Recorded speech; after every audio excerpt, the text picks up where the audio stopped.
शायद एक average, mediocre इस तरीके के स्टूडेंट के टैग और लेबल लगने की मुझे आदत सी हो चुकी थी। मुझ में ये फीड करा गया दैट आपके अच्छे मार्क्स नहीं आएंगे तो आप एक मीडियोकर, एवरेज स्टूडेंट ही बन के रह जाएंगे। हम देसी फैमिलीज से आते हैं, हमें घर के एनवायरनमेंट में इंग्लिश तो मिलने से रहा। दोस्तों के साथ इंग्लिश बोलो तो कहते हैं बड़ी अंग्रेज बन रही है। मुझे तो मजाक में साहिबा थरूर भी बोला जाता है। The mantra for vocabulary building for me has been simple: observe, absorb, apply. The realization of one's potential and the confidence that you have in your own abilities has the power to make this world a better place. Hello everyone, बहुत बहुत नमस्कार। मैं हूँ साहिबा सिंह धूपर, a personality transformation coach. Personality, ये word हमने बहुत सुना है। Let's understand what makes a personality और मैं ये ट्रांसफॉर्मेशन कैसे कराती हूँ। सबसे पहले आता है communication. Communication is not just about English. It's a V3 model, as I like to call it. V for verbal communication, V for vocal communication, and V for visual communication. Verbal means what we say, where language is the biggest medium and pillar of support. Vocal means how I say, makes all the difference. And visual, remember, human beings अपने कानों से पहले अपनी आंखों से सुनते हैं. So your visuals need to be very strong. इन सब चीजों में मैं एक इंसान की डेवलपमेंट में उनकी मदद करती हूँ. Communication, etiquette, behavioral skills and everything else that makes you a confident persona. मैं एक बहुत ही सर्विस ओरिएंटेड घर से आती हूँ. Everybody was working in the government. Indian Air Force, Indian Army, Fortune 500 company and public limiteds. Achievers. I mean, my father was a university topper. इससे ज़्यादा inspiring और इंटिमिडेटिंग कुछ नहीं हो सकता था मेरे लिए. उसके साथ साथ मेरे ग्रैंडफादर जो जज एडवोकेट थे इंडियन एयरफोर्स में, paternal uncle retired air vice marshal. तो घर में प्रेशर तो कभी फील नहीं हुआ, लेकिन ये जरूर लगता था दैट हमें भी कुछ करना है. I think one motto that was fed to us our entire life: there are no free lunches in life बेटा, सेल्फ मेड तो बनना ही पड़ेगा, education is the biggest wealth.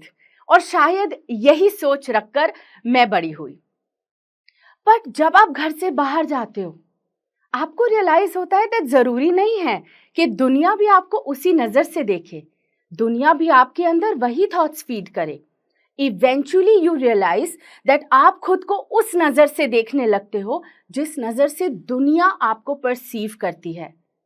और सबसे गलत लेकिन सबसे बड़ा सक्सेस मंत्रा जो मेरे दिमाग में फीड कर दिया गया बचपन से: if you are not getting good marks you will not be successful. Well, मेरे मार्क्स नहीं आए. शायद एक एवरेज, मीडियोकर इस तरीके के स्टूडेंट के टैग और लेबल लगने की मुझे आदत सी हो चुकी थी, क्योंकि मैं शायद टॉप 20 ऑफ द क्लास में भी नहीं आती थी. मैं उस रेस का हिस्सा थी जिसका हिस्सा मैं कभी बनना नहीं चाहती थी.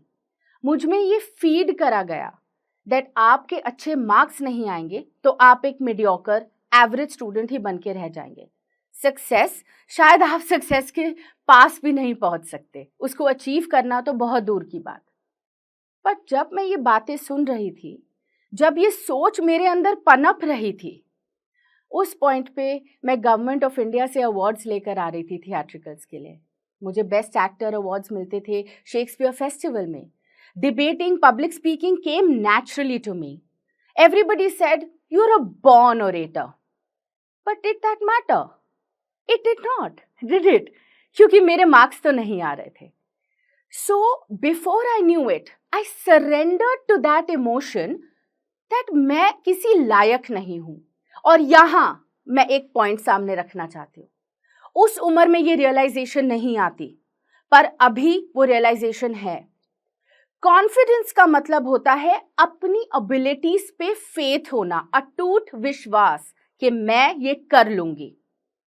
लेकिन जब आपके अंदर सेल्फ डाउट आ जाता है, you think that you are unworthy, मैं इसके लायक नहीं हूं, और ये आपके कॉन्फिडेंस की दीमक होती है फ्रेंड्स, क्योंकि ये दीमक तिनका तिनका करके आपके इस फेथ को तोड़ देती है। और मेरा सेल्फ एस्टीम यानी कि मेरी सेल्फ वर्थ बिल्कुल खत्म हो चुकी थी। मैं मान चुकी थी कि हाँ, मैं कुछ चीजों में बहुत अच्छी हूं, लेकिन मुझे सक्सेस नहीं मिलने वाली, क्योंकि अच्छे मार्क्स वालों को ही वो मिलती है। Cut to MBA. एमबीए में आई CGPA 6.95, 150 लोगों का batch, I am not even in the top 50।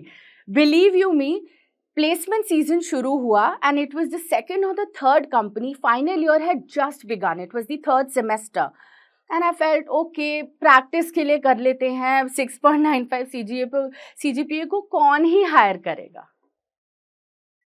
150 students applied for that branded company. Awesome package, very inviting. 9 rounds. On the 9th round, there were 8 people. From 150 to 8 people.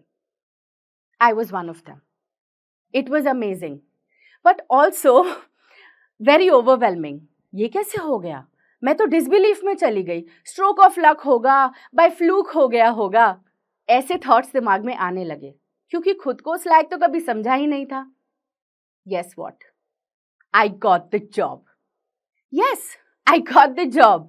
Exactly 10 years ago, I entered the corporate and I asked the person who was the vice president who hired me, "Sir, thank you. But I'm very curious. What made you hire me?" क्योंकि ये सवाल मुझे खाए जा रहा था। उन्होंने मुझ में ऐसा क्या देखा, आज तक तो किसी ने ना देखा था। And that's when he told me something.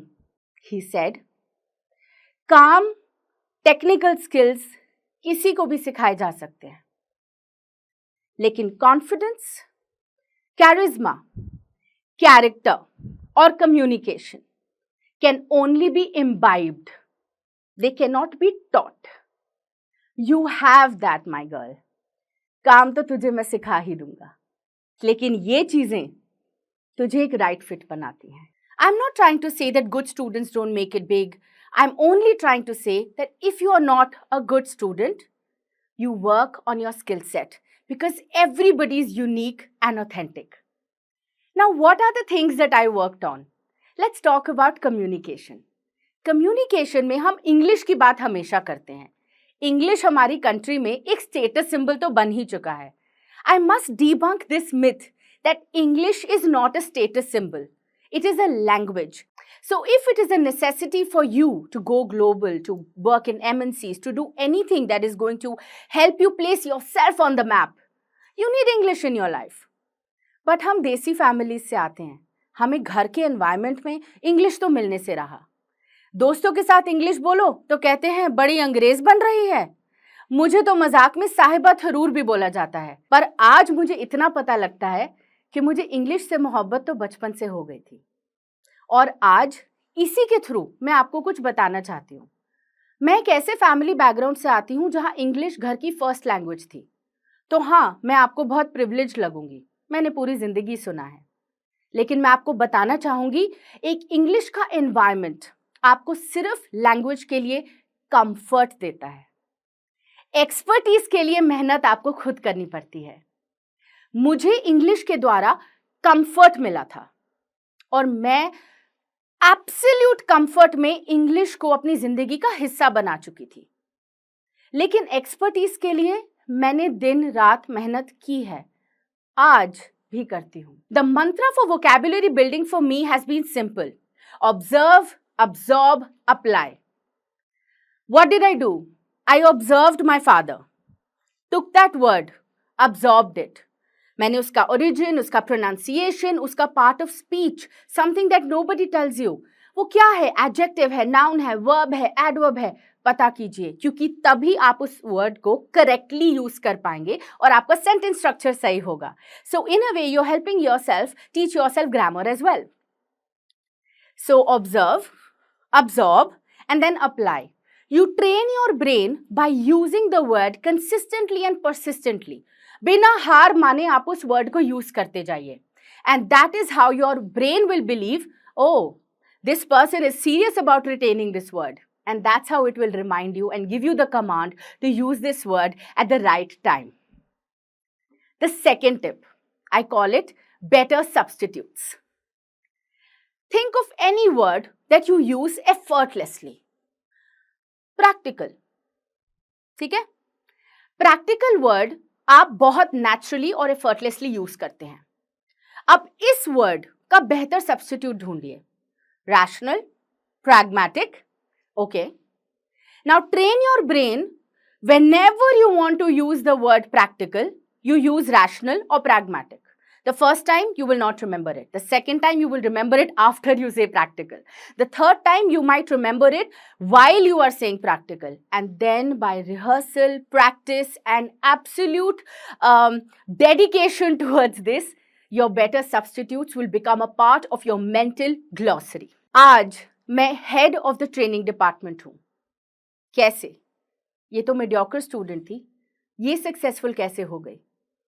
Well, let me tell you. Yes, success can be yours only if you know how to embrace your uniqueness. Because remember, everybody is a genius. Because if you judge a fish by its ability to climb a tree, it will spend its whole life believing that it is stupid. And we are not stupid, my friends. We are unique. अगर आप इस talk के and तक पहुंच चुके हैं तो मैं आपको जोश टॉक्स का एक दूसरा रूप भी दिखाना चाहता हूं, जिससे मैं काफ़ी देर से जुड़ा हुआ हूं और मुझे बहुत बहुत ज़्यादा पसंद है कि वो क्या कर रहे हैं. जोश टॉक्स ने एक नया ऐप लॉन्च किया है जिसका नाम है जोश स्किल्स. अब वो नया नहीं रहा, काफ़ी टाइम से है, लाखों लोग उसको अब यूज़ करते हैं. और जोश स्किल्स पे आप अपनी ज़िंदगी के लिए कोर्सेज ढूंढ सकते हैं. वो कोर्स नहीं जो आपको physics, chemistry, commerce, business studies पढ़ाएंगे. वो कोर्सेज जो आपकी जिंदगी में आपको कैसे जीना चाहिए वो सिखाएंगे. मैंने खुद जो स्किल्स पे बहुत सारे कोर्सेज बनाए हैं. पब्लिक स्पीकिंग पे, इमोशनल क्राइसिस कैसे हैंडल किया जाए, अपनी पर्सनालिटी कैसे डेवलप की जाए. हर एक कोर्स में डेली क्विजेज हैं, एक्सरसाइजेज हैं, एक बहुत ही खूबसूरत कम्युनिटी है जो आपको सपोर्ट करेगी, आपको इनकरेज करेगी. आज ही डाउनलोड करें जोश स्किल्स का ऐप और उनके कोर्सेज एक्सप्लोर करके अपनी जिंदगी को आगे बढ़ाएं.